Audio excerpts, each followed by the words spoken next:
Hello and welcome everyone to Dad's Card Shop on this Monday night. It's time for Mail Day Monday here on our channel. Before we get into the Mail Day Monday, I encourage you to hit that subscribe button if this is your first time here. Hit the like button, help us grow our channel growth and hit those subscribers. We're trying to reach 100 as quickly as we can so that we can do a fantastic giveaway. So hit that subscribe button, like our video, please. Typically on our Mail Day Monday, we go through some of the cards that have been mailed to us, what we've purchased, either through eBay lots or what we maybe have traded others with. But tonight I thought I'd do a little bit of a twist on our Mail Day Monday. To give us a little bit of a background, you're kind of looking at what I will call Dad's Card Shop in my basement. What I've kind of refurbished and redone to make it look like a little card shop here in our basement. Let me turn the other way. You can see that I'm still sorting through a lot of the old cards that I had and my brother had when we were growing up. Those are all baseball cards stacked back there. Got a stack of some basketball ones that we're going through on the table here.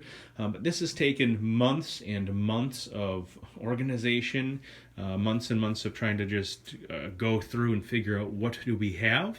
You'll see here in this box, I got a box full of my rookie card collections from some old time baseball, newer baseball, football, basketball.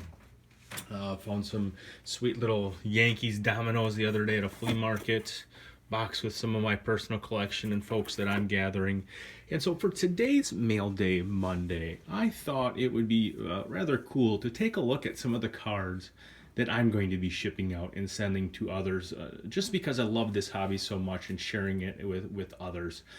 Earlier, we had sent out some Tom Rathman football cards to a young member whose dad and I went to middle school and high school and played some football and baseball together growing up.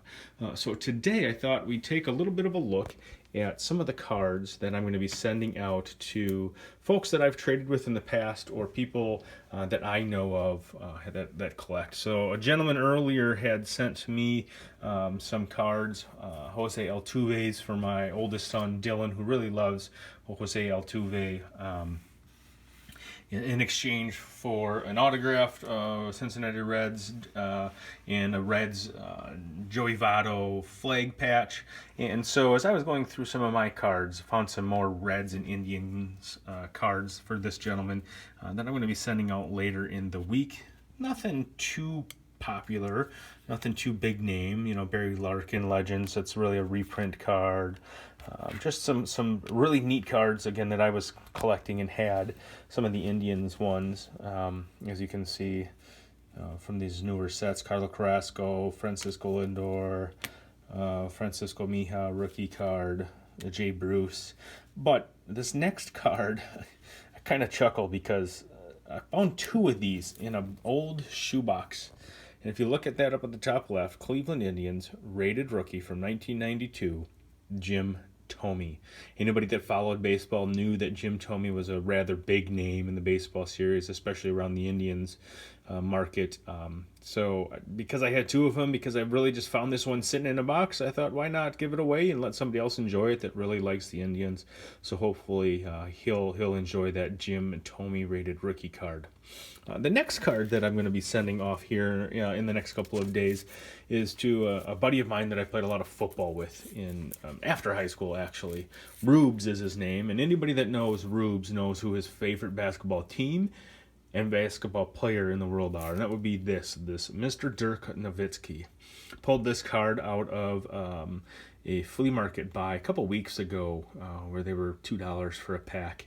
And I know Rubes really enjoyed watching Nowitzki play basketball on the court. And I know that he's sad to see him retire, but really, really proud that Dirk stayed with one team the whole time. So hopefully, Rubes, if you're watching or you get a chance to see this, watch for this card coming in the mail, and I hope you enjoy it there, big guy. And last but not least, I got a stack full of basketball cards. This stack is going to go out to another teacher. I teach high school math up here in the Green Bay area. I've got an old high school friend that teaches art, I believe, down in Fond du Lac right now. And I know he's always posting on eBay and Facebook, or on YouTube and Facebook, different ways to incorporate art. And I was stumbling upon my basketball collection and found a lot of these old, collector's choice. What year? Where are we? Here we go. 1991 collector's choice cards that appear to be, they're photocopied now, printed, but of artist drawings. Here's a Scotty Skiles from the Orlando Magic from that 1991, where you can kind of tell that somebody put some time and effort into thinking about that card. We've got a Chris Mullin from the Warriors, same look and feel with the different colors coming off of that card. Ronnie Seackley from the Miami Heat. The Utah Jazz. I'm not sure I remember who this gentleman is. Mark Eaton. These are checklist cards from the 1991 Collector's Choice Basketball Series. We're back in the day. We really just checked off, did we have all of that team's cards or not? And these ones, as I was going through my collection, were just kind of sitting there. And I liked them a lot, but they'll go better use in Mr. Schuette's art class, where he can talk to students now about, look at how some art can be used in even the sports cards collection hobby. Timberwolves, Pooh Richardson. Who remembers Mr. Pooh Richardson? One of my favorites coming up next here, Shawn Kemp of the Seattle Supersonics. No longer a team, the Supersonics, I think they're the Oklahoma City Thunder now. But a Shawn Kemp checklist card. Just look at the fine detail in his face and the sweat beading that somebody took time to draw. And I do know that some of the card companies today are actually putting artist proofs and artist renders of cards into packs and labeling them one of one, meaning they're the only card of its kind, where these cards you could find pretty easily if you wanted to go find some on eBay. We also had a Gary Payton card here. My brother Bill collected a lot of Supersonics growing up, and I just found this color on this one rather interesting. And again, going to an art teacher, looking at students, I think this would be something more beneficial to them. A few of the college ones, or not college, I'm sorry, there's another Chris Webber one here from Fleer, 94, 95. Just a different look to the cards back then. Something that I loved collecting just because it looked different. And then we've got a college one, Mr. Eric Montross from North Carolina. Again, you can see the artist signature there on the bottom. Just a cool way to kind of look at the cards and think about, especially for Mr. Schuette, hopefully he enjoys those, and sharing with students how art maybe is used today in different contexts. So a little bit of a curveball for Mail Day Monday, but I hope you enjoyed looking at some of the old cards that I found and some of the cards that I'm going to be sending out to friends and family. If there's anything you ever see or wonder if I have, don't be afraid to contact us via email. That's sitting in the description below. And please hit that subscribe and like button to help us grow our channel as best as we can. We appreciate anybody that takes the time to do that.